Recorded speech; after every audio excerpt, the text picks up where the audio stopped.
It wasn't a whimper, nor was it a growl, but the deliberate, suppressed breathing of a creature expertly concealing itself. Standing in the doorway of a desolate concrete shelter as torrential rain battered the roof, Tommy cautiously raised his flashlight. The beam cut through the darkness, illuminating a smear of fresh blood on a rusted grate before settling on a pair of amber eyes. The German shepherd staring back at him exhibited a cold, calculating intelligence, no barking, no lunging. This was clearly no ordinary stray, and Tommy was about to learn that attempting to rescue this animal would be the most dangerous mistake of his life. The town of Darkwood, Oregon, was the kind of place people moved to when they wanted to be forgotten. For Tommy Callahan, a 42-year-old former Marine Force recon sniper, that was exactly the appeal. After 2 tours in Fallujah and a medical discharge that left him with a shattered knee and a mind full of ghosts, the isolated cabin bordering the Cascade Mountains was his sanctuary. His life was stripped down to the bare essentials: chopping wood, brewing black coffee, and trying to outrun the memories that came every time he closed his eyes. It was a Tuesday in late November when the storm hit. It was a torrential, angry downpour that turned the dirt logging roads into rivers of thick, brown sludge. Tommy was driving his beat-up 1998 Ford F-150 back from the hardware store, the windshield wipers struggling to keep up with the deluge. To avoid a washed-out bridge, he took a detour down an overgrown service road that hadn't seen commercial traffic in decades. That was when he saw it. Looming through the pines was the skeleton of an old industrial lumber facility. Most of the buildings had collapsed into piles of rotting wood and rusted corrugated metal, but one structure remained intact, a heavy, brutalist concrete block that used to house the camp's heavy machinery. As Tommy's headlights swept across the cracked facade, a flash of movement caught his eye.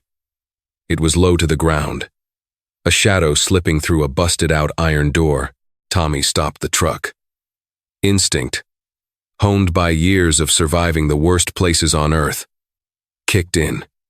He didn't know why, but the hair on the back of his neck stood up. He grabbed the heavy Maglite flashlight from his glove box and a tire iron from behind the seat. The rain battered his heavy canvas jacket as he approached the building. The smell of wet decay and rusted iron was overpowering. He stepped through the threshold, his boots crunching lightly on broken glass. "Hey," Tommy called out, his voice echoing off the damp concrete walls. "Anyone in here?" Silence, but it was a heavy silence. The kind of silence that happens when something is holding its breath. Tommy swept the flashlight beam across the cavernous room. Old oil drums, a collapsed crane, and then he saw the blood. It was a dark, smeared trail leading behind a massive steel generator. He gripped the tire iron tighter, his heart doing a familiar, rhythmic drumbeat against his ribs. He stepped around the generator. Curled in the darkest corner of the room was a German shepherd. The animal was massive, easily pushing 90 pounds, but heavily malnourished. Its black and tan coat was matted with mud and blood. A deep, jagged laceration ran down its left flank, looking like it had been caught in razor wire or grazed by shrapnel. Tommy lowered the tire iron. "Hey there, buddy," he whispered, softening his tone. "You're in a bad way." He took a step forward. Instantly, the dog's head snapped up. Most injured, feral dogs would cower, whine, or snap in blind panic. This dog did none of those things. It pushed itself up on its front legs, ignoring the agonizing wound on its side, and squared its shoulders. Its amber eyes locked onto Tommy with a chilling, dead-eyed focus. The dog didn't bark. It didn't bare its teeth. It simply took a defensive, tactical posture, placing its body between Tommy and the corner, effectively controlling the only choke point in the room. Tommy froze. He knew that posture.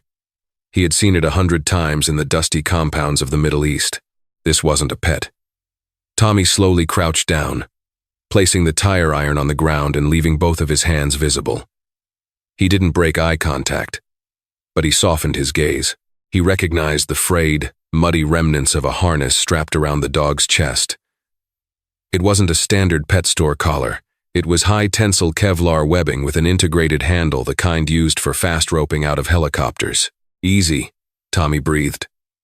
He reached into his memory, pulling out the basic commands he'd learned from the canine handlers overseas. He spoke calmly, firmly, using the German command for sit. Sitz. The dog didn't move. It just stared, assessing Tommy's threat level. Tommy tried again, switching to Dutch, the language favored by elite special operations units so suspects couldn't command their dogs. Zit. The German shepherd's ears twitched. Slowly, agonizingly, it lowered its hindquarters onto the concrete. It was an act of pure discipline, overriding immense physical pain. Tommy exhaled a breath he didn't realize he was holding. He took off his heavy canvas jacket, the cold rain immediately soaking his shirt, and moved forward. The dog watched his every millimeter of movement. When Tommy finally draped the jacket over the animal, the dog let out a long, shuddering sigh, finally allowing exhaustion to take over. Tommy scooped the massive animal into his arms. The dog was heavy, dead weight, its breathing shallow and ragged. As Tommy carried him out into the freezing rain, he looked down at the frayed Kevlar harness. Half of the Velcro patch had been torn away, but he could just make out the faded embroidery of a trident. This was a Navy SEAL working dog, and someone had left him in the middle of nowhere to die. The drive back to the cabin was tense. The dog lay completely motionless on the passenger seat, wrapped in Tommy's jacket. Every time Tommy shifted gears, he glanced over, half expecting the animal to have stopped breathing. But the steady, shallow rise and fall of the dog's ribs continued. When they arrived, Tommy carried the shepherd inside and laid him on the large braided rug in front of the wood stove. He immediately went to work. Years of patching up his brothers in arms in the field translated seamlessly. He boiled water, grabbed his trauma kit, and brought over a bottle of betadine and sterile gauze. "All right, let's see what we're working with," Tommy muttered, kneeling beside the dog. As Tommy began to clean the wound on the dog's flank, he braced himself for a reaction. A snap, a growl, a flinch. The antiseptic stung like fire. But the shepherd simply laid its heavy head on its paws and watched Tommy's hands. The stoicism was heartbreaking. It was the behavior of a soldier who had been taught that showing pain was a liability. The laceration was deep, but it missed the vital organs. It looked like a knife wound, a deliberate slash, not an accidental snag on a fence. Tommy worked methodically, packing the wound and stitching it closed. It was while he was shaving away the matted fur near the dog's right ear to check for ticks that he found it. Tucked deep inside the pinna of the ear was a tattoo. It wasn't a standard breeder's mark or a local shelter ID. It was a string of alphanumeric characters done in faded blue ink. NS-Dev 09, Kilo, DV, DevGru, the Naval Special Warfare Development Group, SEAL Team 6. Tommy sat back on his heels, a cold chill washing over him that had nothing to do with the freezing rain outside. He looked at the dog, who was now staring at the crackling fire in the wood stove. "Your name is Kilo," Tommy said softly. The dog's ears swiveled, acknowledging the name, but he didn't look away from the fire. Over the next 48 hours, Tommy nursed Kilo back from the brink. He cooked plain chicken and rice, feeding it to the dog by hand. As Kilo regained his strength, his true nature began to show, and it was deeply unsettling. Kilo didn't act like a dog. He acted like a highly trained operative trapped in a canine body. On the third morning, Tommy woke up to find Kilo missing from his spot by the stove. Panic flared for a second before Tommy noticed the door to the hallway. Kilo was sitting perfectly still, his back pressed against the wall in the fatal funnel. The tactical position, offering the best vantage point to see the front door and the back windows simultaneously. He was pulling security. When Tommy walked through the cabin, Kilo didn't trot happily beside him. He walked point. He would enter a room, scan the corners, and physically place himself between Tommy and the windows before relaxing. Curious, Tommy decided to test the limits of Kilo's training. They went out to the back deck. Tommy picked up a heavy pine branch and tossed it into the yard. "Fetch, Kilo," Tommy said. Kilo looked at the branch, then looked back at Tommy with an expression that almost bordered on insult. He didn't move. Tommy nodded. "Right. You're not a retriever." Tommy stood up straight. adopting a rigid, squared-off posture. He raised his right hand, flat palm facing outward, and made a sharp, downward chopping motion. Instantly, Kilo dropped flat to the deck. His belly pressed hard against the wood, completely silent and invisible. From a distance, Tommy made a sweeping motion with 2 fingers. Kilo silently low-crawled to the edge of the deck, peering over the railing into the tree line, scanning for threats. The precision was terrifying. To train a dog to this level required years of daily, intense work and millions of dollars. Tier 1 military dogs were treated as highly classified assets. They had their own service records, their own ranks, and their own extraction protocols. They were never, ever, simply abandoned. If a dog was injured beyond service, they were given full military honors and retired to a handler. If Kilo was out here, bleeding to death in an abandoned logging camp, it meant one of 2 things. Either his handler was dead in those woods, or someone had stolen a highly classified living weapon for a very dark purpose. Tommy walked back inside, Kilo shadowing his footsteps perfectly. He went to his desk and pulled out a heavy metal lockbox. He unlocked it and took out an encrypted satellite phone he hadn't charged in 3 years. He needed answers. But as he dialed the number of an old contact at the Pentagon, Tommy couldn't shake the feeling that he was crossing a line he could never uncross. The satellite phone clicked and hissed, routing the signal through 3 different offshore relays before ringing. It was 2 a.m. on the East Coast. The man on the other end picked up on the second ring. "Talk to me." A gruff voice answered, laced with sleep and instant suspicion. "Huck." "It's Tommy," Tommy said, leaning against the kitchen counter. Kilo was sitting at his feet, his ears pinned back, listening to the tiny voice vibrating from the receiver. There was a long pause on the other end. "Tommy Callahan. Well, I'll be damned. I thought you fell off the edge of the earth after that VA stunt in Seattle. You owe me a bottle of Pappy Van Winkle."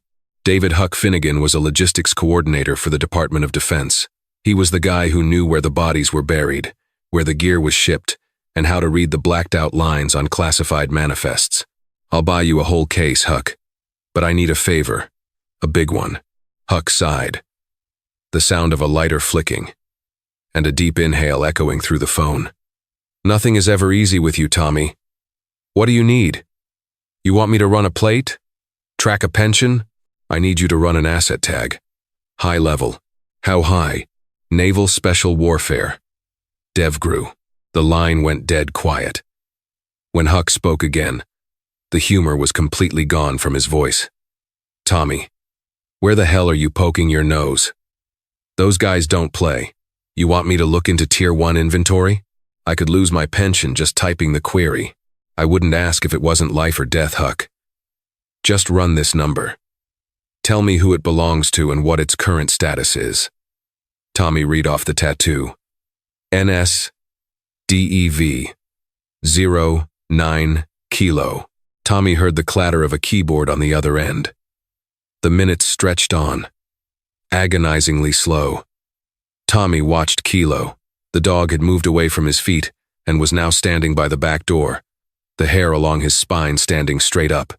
A low, barely audible rumble vibrated in his chest. "Tommy." Huck's voice finally came back. It sounded hollow, shaky. "Yeah. What did you find? Where did you get this number?" "It doesn't matter. What does the file say?" "The file says you need to drop whatever you're doing and walk away," Huck snapped, his voice rising in panic. "I mean it, Callahan. Walk out of your house, get in your truck, and drive until you hit the ocean." "Huck, calm down. What is it?" "It's a dog. A Belgian Shepherd mix. Officially classified as a multi-purpose canine. Asset name, Kilo." "Right. Who's the handler?" "Handler was Chief Petty Officer Marcus Reyes," Huck said, swallowing hard. "Tommy. Reyes was killed in action 3 weeks ago, in a classified raid off the coast of Colombia. A cartel extraction gone wrong. The chopper went down." Tommy frowned. "Okay. What about the dog?" "That's the thing," Huck whispered. "The file just flashed red on my screen. I've been locked out. But before the screen wiped, I saw the status. Kilo wasn't just marked Kia with Reyes. The dog was marked as a biological hazard and slated for immediate termination by an autonomous cleanup crew. Tommy. They think that dog was exposed to something. Or swallowed something. The manifest says Kilo's body was recovered and incinerated 2 weeks ago at a black site. Tommy looked down at the massive, very alive dog pacing by his back door. Huck, the dog isn't dead. What? He's in my kitchen. Jesus Christ, Tommy. Huck hissed. If you have that dog, and the DOD thinks he's dead, whoever put him in the incinerator logs lied. Someone smuggled a Tier 1 asset out of a cartel raid. Do you have any idea what kind of money that dog is worth to the right buyer? Or what kind of secrets he's carrying? Suddenly, Kilo let out a sharp, guttural bark. Not a warning growl. A combat alert. Tommy's blood ran cold. Huck, I gotta go. Tommy, listen to me. Do not. Tommy crushed the end call button and plunged the kitchen into darkness, hitting the master switch for the cabin's lights. He dropped silently to the floor, sliding toward the back door, where Kilo was standing. The dog was practically vibrating, his nose pressed against the crack in the doorframe, staring out into the pitch-black woods. Tommy reached up and retrieved his Remington 870 shotgun from the rack above the door. He racked a shell into the chamber, a sound loud enough to make any normal person think twice. Outside, the rain had stopped, leaving a heavy, oppressive fog hanging over the pine trees. Tommy waited. 5 minutes. 10 minutes. Nothing moved. Slowly, carefully, Tommy opened the back door. He didn't turn on the porch light. He swept the yard with his night vision monocular. Empty. He stepped out onto the wet grass, Kilo glued to his thigh. They walked the perimeter of the cabin. When they reached the side window, the window looking directly into the kitchen where Tommy had just been standing, Tommy stopped. He didn't need the night vision to see it. Pressed deep into the fresh mud beneath the window were footprints. They weren't the rounded treads of a local hunter's boots. They were the distinct, aggressive lug patterns of Salomon Quest tactical boots, the kind worn by professionals, and judging by the depth of the water pooling in the heel strike, the person wearing them had been standing there less than 2 minutes ago. Tommy looked down at Kilo. The dog was staring into the dark tree line, perfectly still, waiting for the command to kill. Someone had found them, and they hadn't come to negotiate. The silence in the cabin was heavier than the damp Oregon fog pressing against the windows. Tommy stood completely motionless in the center of the kitchen, his breathing slow and measured, drawing oxygen deep into his diaphragm the way he had been taught 2 decades ago. At his side, Kilo mirrored his stillness. The German Shepherd was a statue of coiled muscle, his amber eyes tracking invisible movements in the dark. Tommy knew the playbook. Whoever was outside wasn't a local sheriff's deputy, and they certainly weren't lost hikers. The Salomon boot tread, the tactical patience, the utter silence, these were professionals. They were currently establishing a perimeter, cutting off avenues of escape, and searching for the thermal bloom of a target inside the structure. They think I'm prey, Tommy thought, a cold, hard knot of focus tightening in his chest. They think this is a mop-up job. He slowly reached up and disabled the safety on the Remington 870. The metallic click was deafening in the quiet room. But Tommy knew the walls of the old cabin were thick enough to muffle the sound. He needed to blind them. If they had Gen 3 or Gen 4 night vision goggles, which, given the DevGru asset they were hunting, was a certainty they owned the dark. Tommy had to take the dark away, moving with practiced liquid silence. Tommy backed away from the kitchen and moved toward the living room. He kept his weight on the outsides of his feet, avoiding the floorboards he knew would creak. Kilo followed seamlessly, his body brushing lightly against Tommy's leg, maintaining physical contact to communicate his position without making a sound. Tommy reached the heavy stone fireplace. Beside the woodpile sat a metal tin containing emergency marine flares. He pulled 2 of them out, popping the plastic caps with his thumb. End of Larry. Kilo, Tommy breathed, a sound barely louder than a whisper. Cover. The dog immediately dropped to his belly and slid beneath the heavy oak dining table, positioning himself with a clear line of sight to both the front and back doors. Tommy took a deep breath. He struck the cap of the first flare. It ignited with a violent, hissing roar, spraying blinding red magnesium light across the living room. He hurled it straight through the front window. The glass shattered, raining down onto the porch as the flare bounced into the muddy front yard, painting the fog in a hellish crimson glow. He immediately struck the second flare and threw it through the kitchen window into the backyard. Outside, a muffled curse broke the silence. To anyone looking through light-amplifying night vision optics, the sudden ignition of a 3,000-degree magnesium flare would be like staring directly into the sun. Their tubes would white out instantly, leaving them temporarily blind. Tommy didn't wait. He dropped to a knee behind the reinforced oak of the kitchen counter. 3, 2, 1. The back door exploded inward. The heavy wooden frame splintered, the deadbolt tearing free from the jamb as a man entirely clad in black tactical gear kicked it open. He stumbled slightly, ripping his whited-out night vision goggles off his helmet with his left hand, while bringing a suppressed Heckler & Koch MP7 submachine gun up with his right. He was fast, but he was blind, and he was walking into a fatal funnel. Before the operative could acquire a target, Kilo launched from beneath the dining table. The dog didn't bark. He didn't growl. He was a silent, 90-pound missile of kinetic energy and teeth. Kilo hit the man's center mass, the sheer force of the impact driving all the air from the operative's lungs. The MP7 fired a wildly inaccurate 3-round burst into the ceiling as Kilo's jaws clamped onto the man's right forearm, right through the heavy Kevlar sleeve. The bone cracked audibly. The man screamed a shrill sound of pure terror as Kilo violently thrashed his head, throwing the operative completely off balance and dragging him crashing to the floorboards. "Breach compromised," a second voice yelled from the porch. A second operative stepped into the doorway, sweeping a short-barreled rifle toward the thrashing dog. Tommy rose from behind the counter, the stock of the Remington tight against his shoulder. He pumped the slide and squeezed the trigger in one fluid motion. The 1-2, Gage roared. A concussive blast of thunder in the enclosed space. The heavy buckshot caught the second operative square in the chest plate. The ceramic armor stopped the penetration, but the kinetic transfer of a 1-ounce slug at close range was the equivalent of being hit by a compact car. The man was lifted off his feet and thrown backward off the porch, disappearing into the red fog. Tommy immediately pumped the shotgun again, turning his attention to the man Kilo had pinned. The operative was desperately trying to draw a combat knife from his chest rig with his free hand, but Kilo's grip on his shattered right arm was absolute. The dog's eyes were locked on the man's throat, waiting for the microscopic shift in muscle tension that would signal an attack. "Drop it," Tommy ordered, stepping forward, the barrel of the shotgun aimed directly at the man's face. The operative froze. He looked at the shotgun, then at the massive, blood-spattered German shepherd standing over him, and slowly let go of the knife handle. "Kilo." "Aus," Tommy commanded sharply. It took a second. The dog's jaw muscles twitched.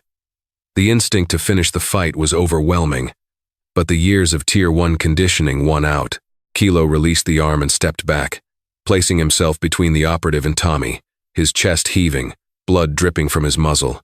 Tommy reached down, grabbed the man by his tactical vest, and dragged him roughly into the center of the room, kicking the dropped MP7 away. The man groaned, clutching his ruined arm. "Zip ties," Tommy muttered, pulling a heavy plastic flex cuff from his own trauma kit. He bound the man's hands, ignoring the groan of pain as the broken bone shifted. Tommy checked the front and back doors, sweeping the red-lit fog with his own night vision monocular.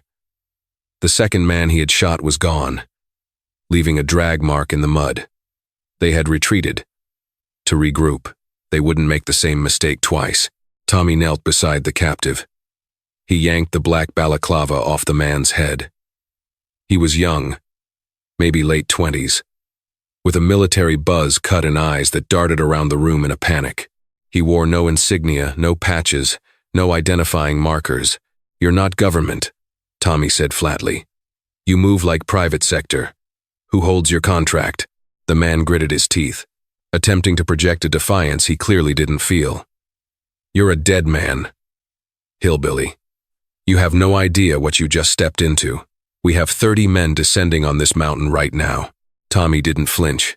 He leaned in closer. The assumption that he was just some backwoods local was a dangerous miscalculation. It was a power reversal Tommy had relied on many times in his past.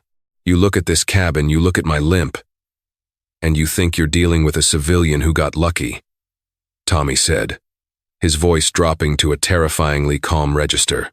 "My name is Master Sergeant Tommy Callahan, United States Marine Corps Force Reconnaissance.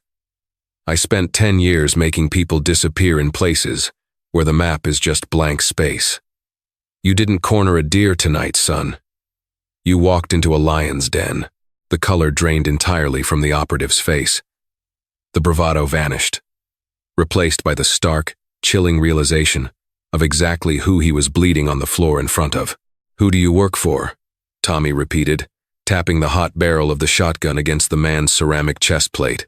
"Vanguard Logistics," the man choked out. "We're a private security firm, subcontracted. Subcontracted by who to do what? To retrieve the asset." The man nodded frantically toward Kilo. "The dog. We were told the dog was a rogue, biological threat. We were supposed to clean up the site in Colombia, secure the animal, and bring him to a black site for extraction. He was supposed to be dead," Tommy said, remembering his conversation with Huck. "The log said he was incinerated. That was a cover. Our director faked the logs. He wanted the dog alive." "Why?" Tommy pressed, grabbing the man by the collar. "He's a Tier 1 canine, but he's just a dog. Why fake a federal incineration log for a dog?" The operative shook his head, wincing in pain. "It's not the dog. It's what the handler put inside him before his chopper was shot down. We don't want the dog. We want the payload." Tommy looked over his shoulder at Kilo. The dog sat calmly, licking a splatter of the operative's blood off his paw. "What payload?" Tommy asked, a sense of deep dread pooling in his stomach. "I don't know," the man cried out. "I swear to God, I'm just a trigger puller. They just said the dog was a walking safety deposit box. He has it on him. Or in him. I don't know." Tommy dragged the operative into the bathroom, securing his flex-cuffed hands to the heavy cast-iron pipes beneath the sink. He took the man's encrypted radio and earpiece, leaving him in the dark. He walked back into the living room. The flares outside were burning out, casting long, dying shadows across the walls. The adrenaline was fading, replaced by the cold, analytical mindset of a soldier assessing a critical problem. A walking safety deposit box. Tommy knelt in front of Kilo. The dog looked at him, his expression unreadable. A perfectly trained professional, awaiting his next objective. "Come here, buddy," Tommy whispered. Kilo stepped forward, allowing Tommy to run his hands over his dense fur. Tommy checked the collar and the frayed Devgru harness. He felt every seam, every buckle, every inch of the Kevlar webbing. Nothing. It was standard issue, albeit heavily worn. If Kilo had swallowed something 3 weeks ago in Colombia, it would have passed through his system long before he ended up in an abandoned lumber mill in Oregon. Unless, Tommy's mind flashed back to the deep, jagged laceration on Kilo's left flank. When he had first cleaned it, he assumed it was a shrapnel wound, or a tear from barbed wire, but the edges had been surprisingly straight for an accidental injury. Tommy turned Kilo slightly so the left flank was exposed to the light. The dog didn't resist. Tommy gently parted the fur around the stitches he had put in 2 days ago. He pressed his fingers lightly against the skin surrounding the wound. Kilo stiffened slightly, a low hum vibrating in his throat, but he held his ground. About an inch below the surface of the muscle, Tommy felt it. It was small, no bigger than a thumb drive, and impossibly hard. It wasn't a bone fragment. It felt perfectly cylindrical. "Good boy," Tommy whispered, a lump forming in his throat. "Good boy, Kilo. I'm sorry. I have to open it back up." He walked to the kitchen, retrieved his trauma kit. A scalpel. A bottle of local anesthetic, lidocaine. and a pair of surgical forceps. He brought a high-powered camping lantern over and set it on the floor. "Down," Tommy commanded. Kilo lay on his side, exposing the wound. Tommy knew this was the ultimate test of trust. He was about to intentionally inflict pain on an animal that had every capability to tear his throat out in a fraction of a second. Tommy drew up the lidocaine into a syringe. "Hold steady, brother," he murmured. He injected the anesthetic around the perimeter of the stitches. Kilo's back leg twitched violently, a reflex to the sting, but the dog did not bite. He just stared at Tommy, his amber eyes completely locked onto the veteran's face. Tommy waited 5 minutes for the numbing agent to take effect. Then, with surgical precision, he snipped the stitches he had so carefully placed. He used the scalpel to gently reopen the tissue. Blood welled up immediately, stark and red against the black fur. Tommy dabbed it away with sterile gauze. He probed deep into the muscle pocket with the forceps. Metal clinked against metal. Tommy clamped the forceps and pulled gently. With a wet shk sound, the object slipped free of the muscle tissue. Tommy dropped it into a metal surgical bowl. It hit the aluminum with a heavy clatter. It was a titanium capsule, roughly 2 inches long, sealed with a waterproof rubber O-ring. It was coated in dried blood and biological tissue. This was the reason Kilo had been left to die. This was the reason heavily armed private military contractors were currently surrounding his cabin. Kilo's handler, knowing he was about to die in a cartel ambush, had performed hasty, desperate field surgery on his own partner to hide this capsule, sending the dog away to protect it. Tommy quickly cleaned and restitched Kilo's flank, applying a heavy dose of antibiotic ointment and wrapping it tightly with a cohesive bandage. Kilo let out a long breath, resting his head on his paws, exhausted. "You did good," Tommy said, wiping the blood from his own hands. "You did your job. Now it's my turn." Tommy took the capsule to the sink and scrubbed it clean. He dried it off and twisted the 2 halves. The seal was tight, but with a sharp wrench, it popped open. Inside sat a micro SD card, encased in a secondary layer of clear epoxy, to protect it from stomach acid or bodily fluids. Tommy walked into his bedroom and pulled an old ruggedized Panasonic Toughbook from under his bed. It was completely disconnected from the internet, running a secure, encrypted Linux operating system. He popped the SD card out of its epoxy shell and inserted it into the reader. The screen flickered, prompting him for a password. Tommy stared at the blinking cursor. Reyes was a DevGru operator. What would his password be? It wouldn't be his wife's name or a birthday. It would be something ingrained in his muscle memory. Tommy tried the date of the raid. Incorrect. He tried Kilo's DevGru asset number. NS Dev 09. Kilo. Incorrect. He thought about the tattoo inside Kilo's ear. He thought about the men who lived and died in the shadows. He typed, "Hooyah." Incorrect. Tommy rubbed his temples. The men outside were regrouping. He didn't have time for this. He looked at the dog. What was Kilo? He was a multi-purpose canine. An MPC. Tommy typed, MPC, Kilo, 09. The screen went black for a second. Then a massive directory of files exploded across the monitor. Tommy started clicking through the folders. What he saw made his blood run cold. It wasn't cartel supply routes. It wasn't troop movements. It was a ledger. It was a highly detailed, impeccably documented financial ledger, linking Vanguard Logistics, the PMC group outside, directly to a massive human trafficking and illegal arms smuggling syndicate operating out of Eastern Europe and South America. But it didn't stop there. The ledger contained the bank account routing numbers, wire transfers, and offshore holdings of 3 high-ranking Department of Defense officials who were authorizing black-budget funds to pay Vanguard for these operations. Reyes hadn't stumbled onto a cartel operation in Colombia. He had been sent there by his own commanders to be silenced because he had found out the truth. They had shot down his chopper to protect a multi-billion-dollar criminal empire. And Kilo was the only surviving witness, holding the smoking gun. Tommy pulled the SD card from the laptop and slipped it into a waterproof case, hanging it around his neck on a steel ball chain. He had intended to call Huck back, to call the FBI, to call anyone. But looking at the names on that screen, he realized the rot went too deep. If he made a call, the signal would be intercepted. Vanguard would own the airspace in 10 minutes. A drone strike would level the cabin, and the official report would say a rogue veteran blew himself up making pipe bombs. There was no cavalry coming to save them. The system wasn't broken.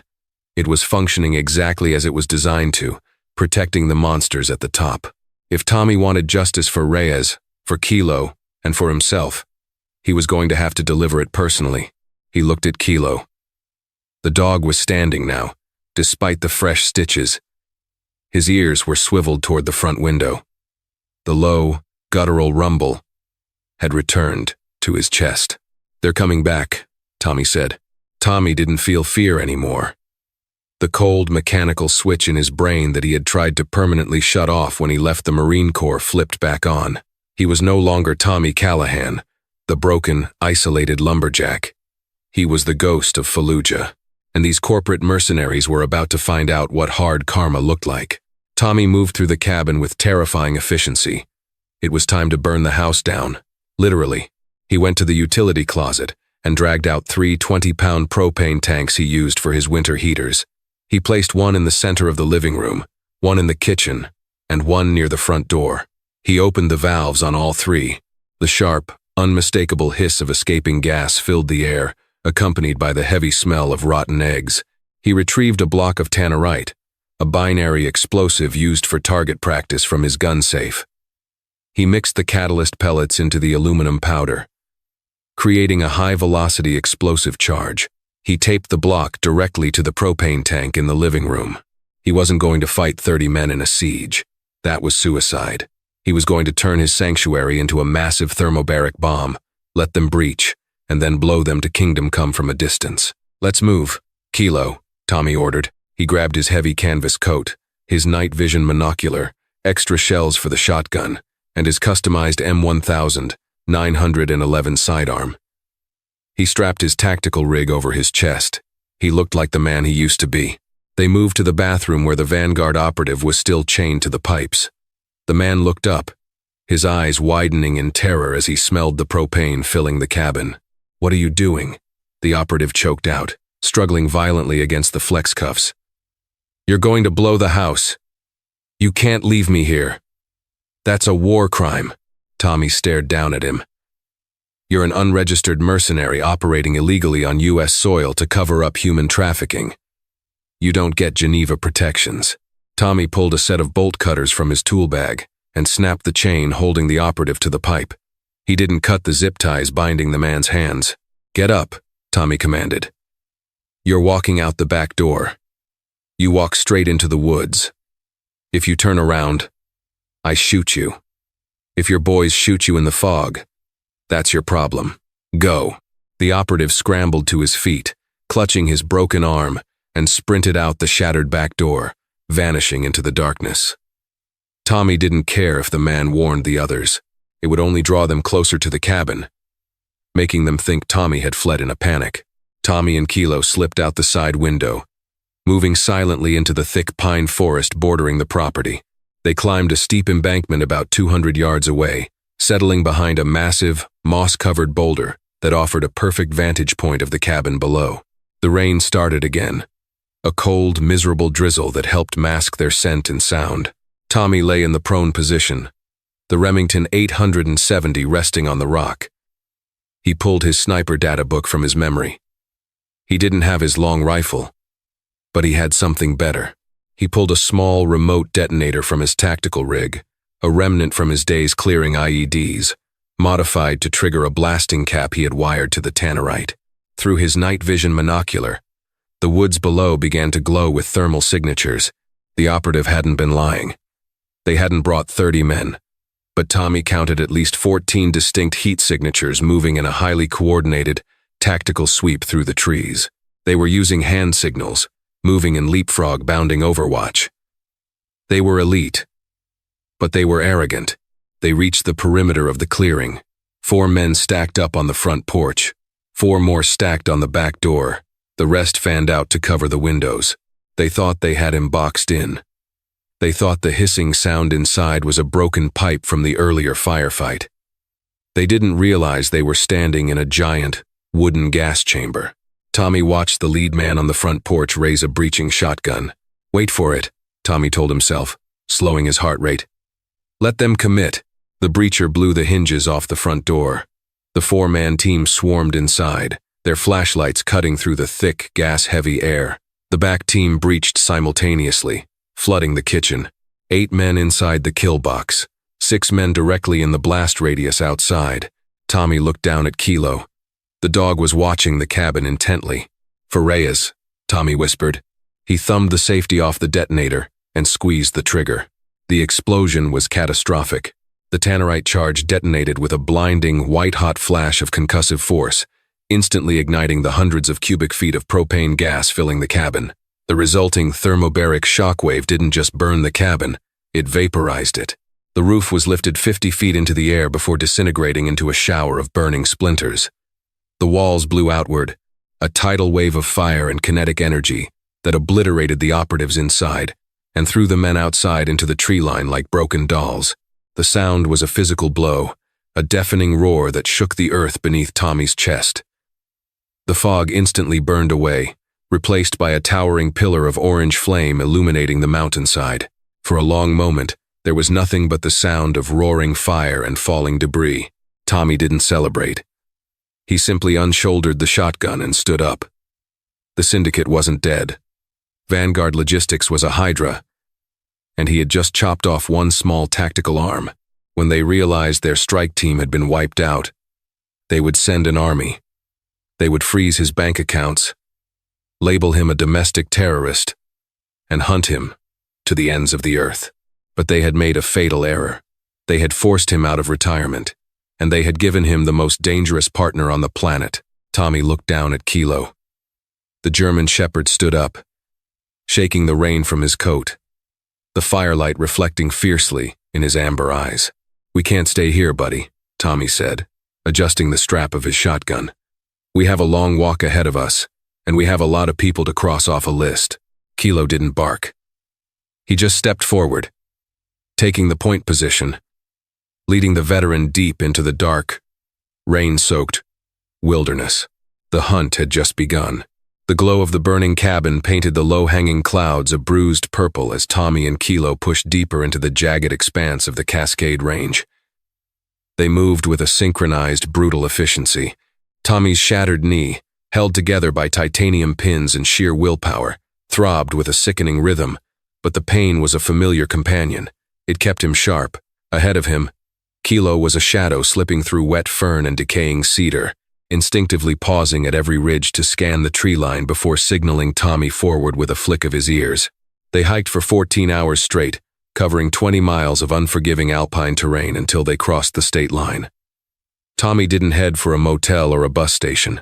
Vanguard Logistics would own the local police scanners, the highway traffic cameras, and every cell tower within 50 miles. To them, Tommy Callahan was a dead man who had miraculously crawled out of a thermobaric explosion. He needed to become a ghost. By nightfall of the second day, they reached a derelict hunting blind built into the side of a rocky crag in Northern California. It was one of Tommy's old fallback points, stocked with MREs, medical supplies, and crucially, a Faraday bag containing an untraceable encrypted satellite terminal. Tommy collapsed onto the dusty floorboards, his breath coming in ragged gasps.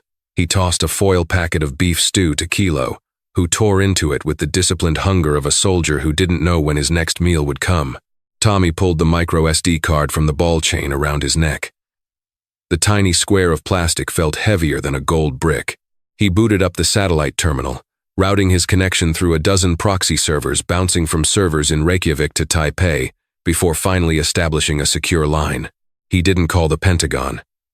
He didn't call the FBI. The ledger he'd seen proved that Vanguard's rot reached the highest echelons of the Department of Defense. General Arthur Campbell, a 4-star commanding officer of Special Operations Command, had his name plastered all over the offshore accounts funding Vanguard's human trafficking and illegal arms smuggling rings. If Tommy handed this drive to the authorities, it would be buried, and he and Kilo would be quietly assassinated. true justice, hard karma required a different approach. The syndicate thrived in the shadows. Tommy was going to drag them screaming into the light. He initiated an encrypted video call to a contact he hadn't spoken to since his days in Fallujah. The screen flickered, revealing the tired, sharply intelligent face of Sarah Jenkins. Sarah was a legendary independent investigative journalist who operated entirely outside the corporate media structure, hosting her own secure platform dedicated to exposing military-industrial corruption. Callahan? Sarah's voice crackled through the speaker, her eyes widening behind thick-rimmed glasses. I thought you fell off the map 3 years ago. I did, Tommy said, his voice gravelly. Someone just tried to blow me back onto it. I need a massive favor, Sarah. Life or death? Sarah leaned closer to her webcam, reading the cold intensity in Tommy's eyes. What do you have? I have the Holy Grail, Tommy replied. A DevGru handler named Reyes went down in Colombia 3 weeks ago. Vanguard Logistics shot down his bird. Before he died, he hid a data drive inside his working dog, Kilo. The dog survived. I have the drive. Tommy saw Sarah pale slightly. Vanguard? Tommy, they aren't just private security. They're a private army. What's on the drive? A ledger. Direct proof tying Vanguard's CEO, Richard Sterling, and General Arthur Campbell to a global trafficking network. They are funding black ops with blood money. I'm transmitting the encrypted files to you right now in packets. I need you to build the story, verify the routing numbers, and prepare to hit publish on every major independent and international server. If I publish this, Sarah said slowly, Sterling will send kill teams after me. He'll send them after you. They've already sent them after me, Tommy said, glancing at Kilo. They failed. Listen to me, Sarah. You don't hit publish until I give you the signal. I need them distracted. I need them to know exactly who tore down their empire. Where are you going, Tommy? Tommy looked at a secondary file he had managed to decrypt on the drive. It was Sterling's personal itinerary. Sterling is hosting a private defense contractor summit tomorrow night at his fortified estate in Jackson Hole, Wyoming. General Campbell will be there. The architect and the executioner, sitting in the same room. I'm going to go deliver the karma they've been dodging for a decade. Sarah exhaled a long breath. You're a madman, Callahan. You and that dog against a fortress of PMCs? They rely on arrogance, Tommy said, his tone devoid of ego. They think power comes from money and numbers. They forgot what a man with nothing left to lose looks like. Have the servers ready. Sarah. He cut the connection. Tommy looked down at Kilo. The German shepherd was sitting at attention. His amber eyes locked on Tommy. The dog understood the shift in tone. The evasion phase was over. The hunt had begun. Rest up, brother, Tommy said softly, loading a fresh magazine into his sidearm. Tomorrow, we take the fight to them. The Vanguard Logistics estate in Jackson Hole was an imposing monument to corrupt wealth. Nestled against the jagged, snow-capped peaks of the Tetons, the sprawling modern compound was constructed of black timber, steel, and bulletproof glass. It was surrounded by a 10-foot electrified fence, thermal imaging cameras, and active roving patrols of elite mercenaries armed with suppressed carbines. Inside, billionaires, defense contractors, and corrupt generals were sipping scotch, toasting to blood money and perpetual war. Outside, the temperature was a bone-chilling 10 degrees below zero. A heavy blizzard was rolling in, dropping a blinding curtain of white snow across the valley. It was the worst possible weather for a security detail. It was perfect weather for a ghost. Tommy lay in the deep snow on a ridge overlooking the compound, wrapped entirely in a white thermal masking poncho. Beside him, Kilo was equally camouflaged, a white tactical shroud covering his dark fur. Through the scope of a suppressed sniper rifle he'd procured from a buried cache in Idaho, Tommy mapped the patrol routes. There were 2 guards on the north perimeter gate, pacing to stay warm. The thermal cameras were blinded by the heavy snowfall, struggling to differentiate body heat from the swirling ice. It's time, Tommy whispered into his throat mic. Kilo. Execute. The dog vanished. He didn't run. He flowed over the snowpack like a phantom, utterly silent. Kilo's Tier 1 training was terrifying to behold. He knew how to utilize dead space, moving only when the wind howled to mask the sound of his paws crushing the snow. Tommy watched through the scope as Kilo approached the first guard from the blind spot of the man's peripheral vision. The guard paused to light a cigarette, cupping his hands against the wind. He never even had the chance to scream. Kilo launched upward, 85 pounds of coiled kinetic energy. He didn't bite the man's throat that would be messy and loud. Instead, Kilo's jaws locked onto the heavy nylon straps of the guard's tactical vest, using his momentum to violently drag the man backward into the deep snowdrift. As the guard tumbled, Tommy squeezed the trigger of his rifle. A single suppressed subsonic round took the second guard in the chest plate, dropping him instantly with the muffled thwack of a sledgehammer hitting a mattress. By the time the second guard hit the ground, Kilo had completely subdued the first, standing over him, teeth bared an inch from the man's face, silently pinning him until the guard passed out from the shock and the cold. "Good boy," Tommy murmured, rising from the snow. He moved swiftly, limping but completely focused, slicing through the perimeter fence with a portable plasma cutter. They breached the outer wall, slipping into the shadows of the estate's massive generator building. The power reversal was in full effect. Inside the estate, Richard Sterling and General Campbell felt like untouchable gods. Outside, an unassuming, broken-down Marine and a discarded dog were systematically dismantling their million-dollar security apparatus piece by piece. Tommy didn't want to kill every guard. He wanted to paralyze the security network and lock down the estate. He moved to the main exterior fuse boxes, planting a series of localized EMP charges he had wired from microwave parts and blasting caps. "Hold security," Tommy signaled to Kilo. Kilo took up a tactical posture at the corner of the building, his amber eyes scanning the blizzard. Suddenly, the dog stiffened. A three-man roving patrol was coming around the east wing, their flashlights cutting through the snow. Kilo didn't wait for a command.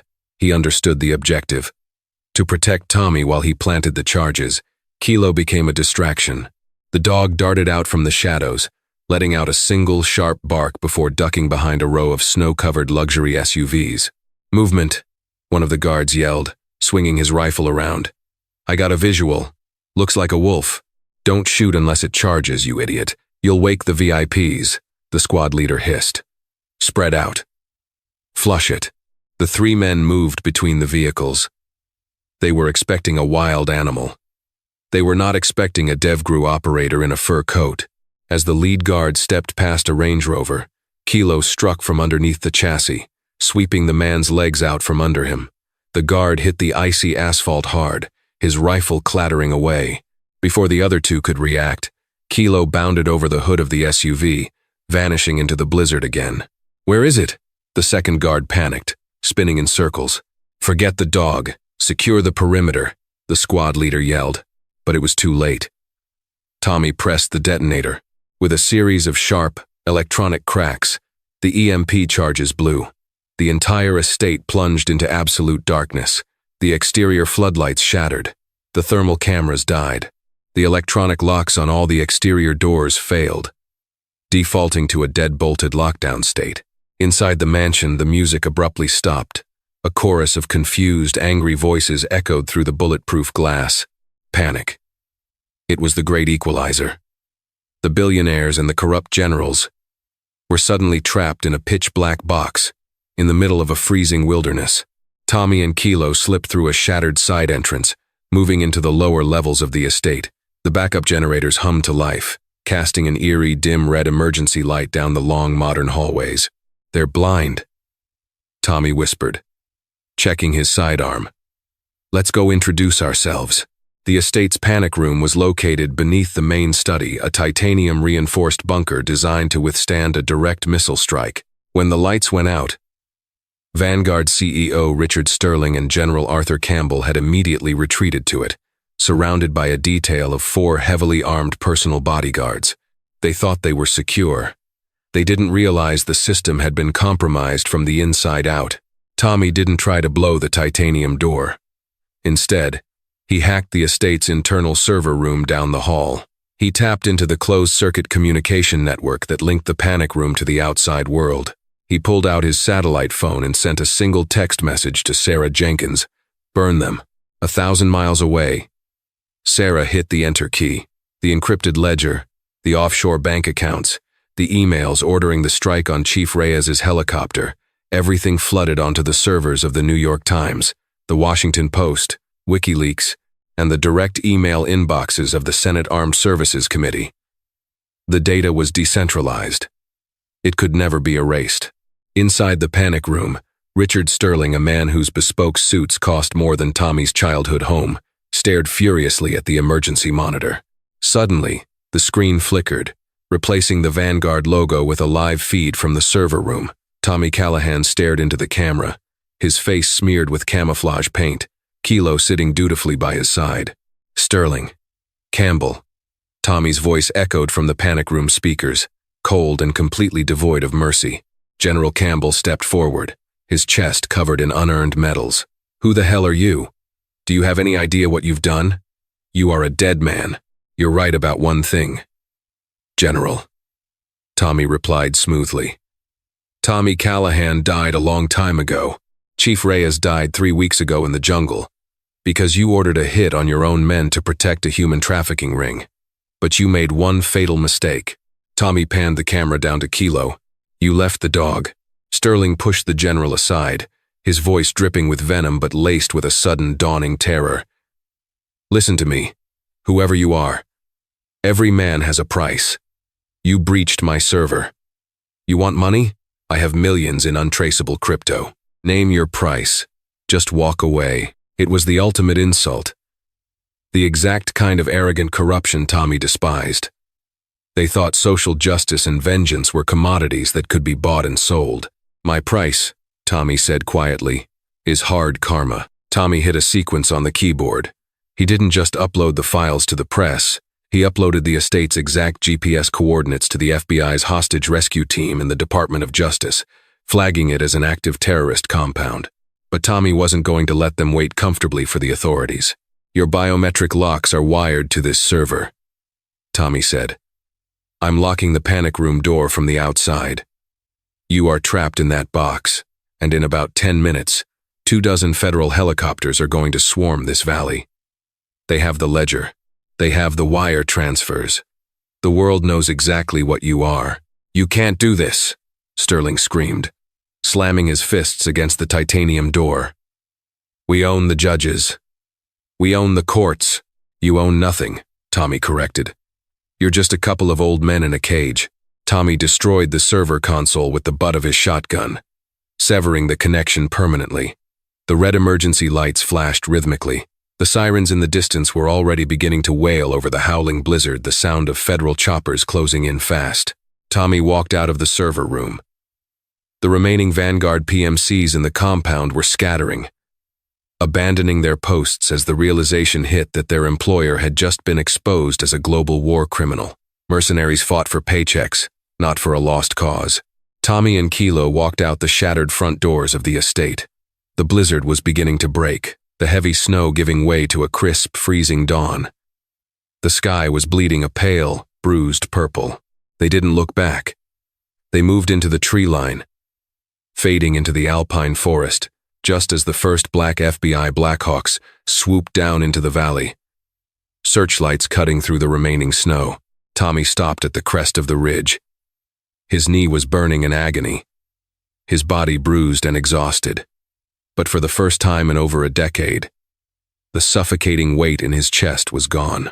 The ghosts of Fallujah, the ghost of Chief Reyes, they were finally at peace. He looked down at the massive German shepherd. Kilo was staring out over the valley, watching the helicopters swarm the compound. The dog's posture was relaxed. The mission was complete. The payload was delivered. Tommy reached down and scratched Kilo behind the ears, right over the faded blue DEVGRU tattoo. "We did good today, Kilo," Tommy said. A genuine, quiet smile breaking across his weathered face. "We did good."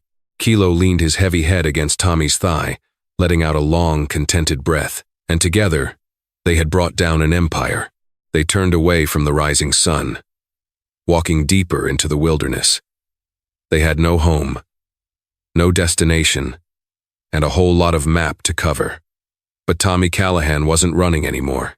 If there were other monsters hiding in the shadows, they were going to have to learn to sleep with one eye open. Because a ghost and a military K9 were out there. And they were just getting started. And that is how you deliver ultimate justice. Tommy and Kilo proving that true loyalty and courage can bring down the most corrupt empires in the world. I still get chills thinking about Kilo taking down those guards in the blizzard. If you love this story of hard karma, power reversals, and the incredible bond between a veteran and a hero dog, you have to smash that like button. It helps us bring more of these amazing, pulse-pounding stories directly to your screen. Share this video with everyone you know who loves a true underdog victory. And if you're not part of our community yet, what are you waiting for? Hit that subscribe button and ring the notification bell so you never miss another epic tale. I want to hear from you. What was your favorite moment of Kilo's tactical brilliance? Drop it in the comments below. Until next time, stay safe, stand up for what's right, and we'll see you in the next adventure.